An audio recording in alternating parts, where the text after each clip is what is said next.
Nine times out of 10, the best move is to just move on.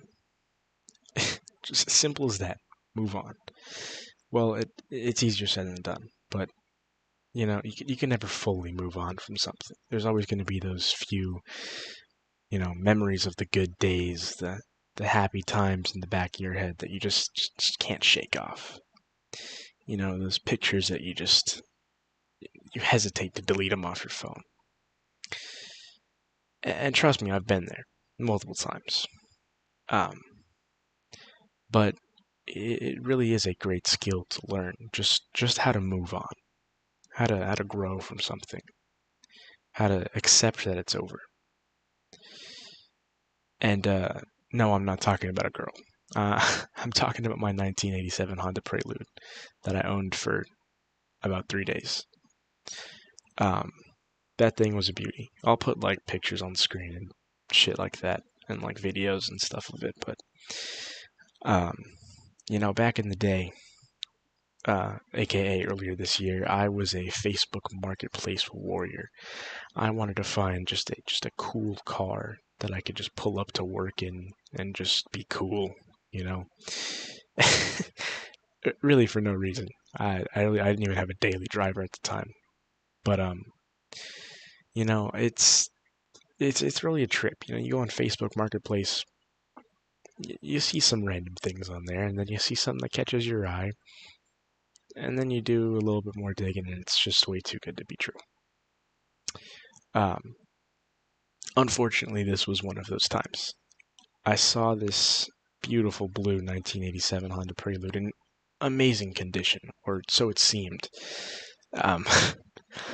And just out of desperation, I kind of shot the guy a message. I was like, "Hey, this thing's really nice. Can I come check it out soon?"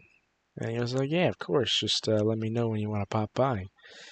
I'll have it all ready for you, and you can take it for a test drive." And I was like, "Holy crap, this is going great."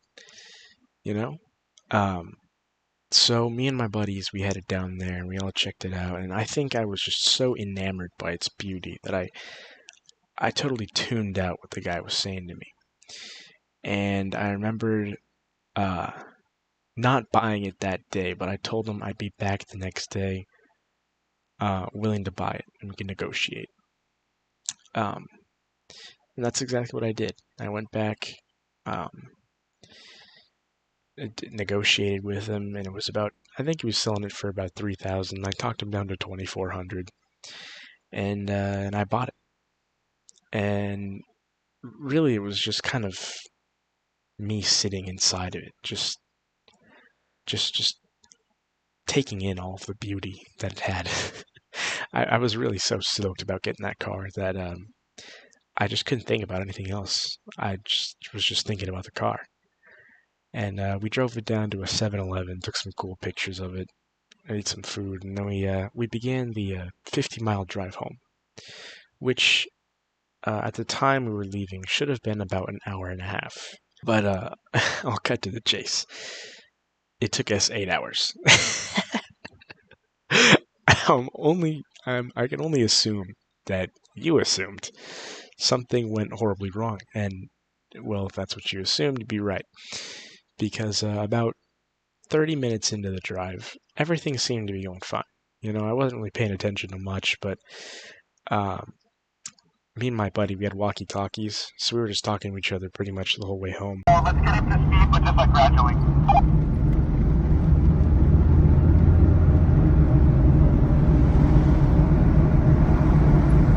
And he texted me, he said, "Yo, my lemonade just spilled all over my car. I'm gonna pull over and clean this shit up." And I was like, "Alright, my phone's on like 4%, so I'm gonna send you a location. I'll just meet you there." And I pulled into this parking lot. It was like a little plaza. And I remember just turning off the car, and I just was like, "Man, this is surreal. I can't even believe I own this thing." And I got out, and I noticed from around the hood, it was steaming. And at first, I had a little heart attack. I thought it was smoke. I thought I was about to die. But I realized it was steam, and I was like, "Damn, this thing is getting hot."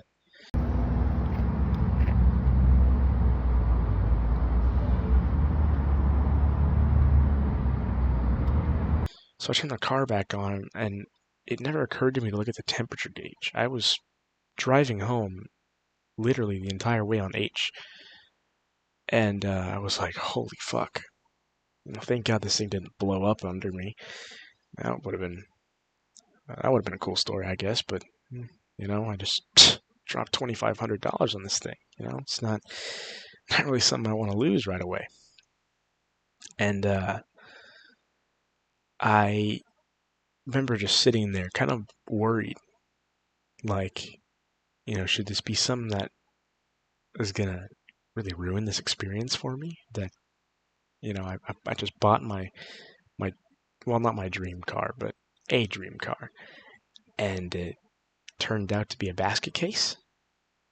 And so my buddy shows up, and it's done steaming by then, but we take some more pictures, and I remember the drive after that.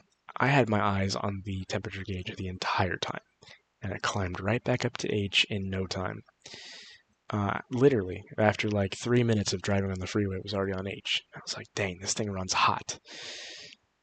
Uh, and I started to notice that my idle RPMs had dropped to about 600,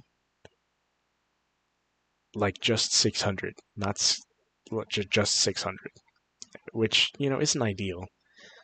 Um, and that's when I started to worry. I was worrying that I had many things wrong with this car other than just it was hot. You know, we started narrowing it down what could have been, and we thought, you know what, it probably just needs some coolant. So, sure enough, we opened the coolant. There's barely anything in there.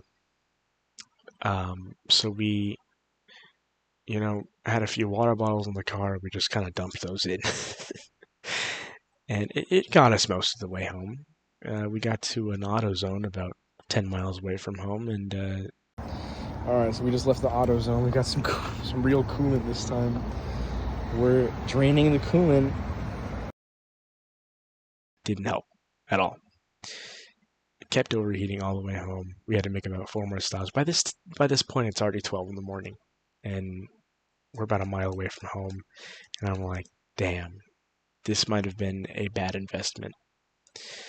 Uh, which I should have known. I really shouldn't have expected a perfectly working car for only $2,500. Um, and at this point, I had a flashback to being at the guy's house and hearing him say, I don't drive it very far, but when I do, it does get a little hot. And it was only then that I realized, oh man, we should have got this thing towed. So, I was like, fuck it, I'm going to sleep. It was a long ass day. I'll worry about this in the morning. So, next morning comes around, and I'm driving around the neighborhood, and it seems to be going fine. He was right. It's only when you take it far. Because I drove around the neighborhood, and it was fine. Didn't overheat. And I pulled it back into my driveway, and I was thinking, just what could be wrong with it? I took a look at the radiator, absolutely caked in just residue from using water for so long. Because, more and more pieces started to come together, and he told me he used water just because it would it would boil all the coolant, and it would just be a waste of money to use coolant every single time. I think I bought like a $30 bottle of coolant, and I was just looking around, and there was oil everywhere, like just caked oil all over everything, and I was like, shit. I really hope that this isn't that bad. And I tried narrowing down all the problems. I was thinking it was the thermostat, or maybe the fans weren't engaging, or worse, I had either a warped head or a blown head gasket, and that would have been good. Could have also been a thing with the vacuum tubes having a leak or something for the low RPMs, but I'm not a huge car guy. I vaguely know what I'm talking about, but it was less about the car and more about the drive home. Just the fun time that was, which I feel like any other person would say I hesitate to call that fun. It took you 8 hours to get home, but but I found it fun. It was memories, you know. That's something I can tell my kids in 10 years. You know, uh, when your dumbass dad bought a shitty ass car and it shit the bed on him on the way home. It's not really much the story after that. I sold it again, literally the day after that. Uh, so that was fun, but it still doesn't top the memories we made. We pulled over in some random ass spot. We heard loud ass music, so we went to go investigate, and it was just some bar in the middle of nowhere. There was people there for some reason. It was packed. I didn't even know this place existed. Um, Unfortunately, they ID'd us, so we left in a hurry. But other than that, it was fun. There's probably countless videos of me on my friend's phone just working on the car. We got videos of us calling AAA trying to get it towed back home. They're like, "Oh, it's gonna be $27 a mile." Yeah, it's not happening. We're about 30 miles away from home. So, yeah, there definitely was one moment where we had to pull over on the side of the freeway. Um, and when you're trying to merge back into traffic, not from an on ramp on a busy freeway with a car that has about 90 horsepower on a good day, it's quite the experience. It's very scary. And not even including all this random debris you find on the side of the freeway.